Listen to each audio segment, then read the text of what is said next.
Isang higanteng lapu-lapu ang nahuli sa dagat na sakop ng Paracale, Camarines Norte.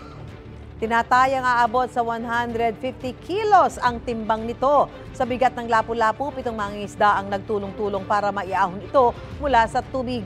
Naibenta ang dambuhalang isda sa isang negosyante. Pahirapan naman ang pagkatay sa lapu-lapu dahil sa kapal ng kaliskis nito. Sa Pagudpud, Ilocos Norte naman, isang malaking pawikan ang aksidenteng nalambat. 18 kilos ang timbang ng pawikan ayon sa Municipal Environment and Natural Resources Office ng Pagudpud. Sinuri ang pawikan at nang walang makitang sugat, pinakawalan ito pabalik sa dagat.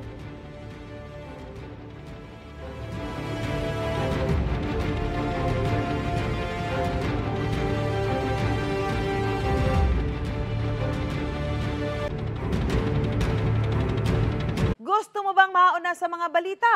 Mag-subscribe na sa GMA Integrated News sa YouTube at tumutok sa unang balita.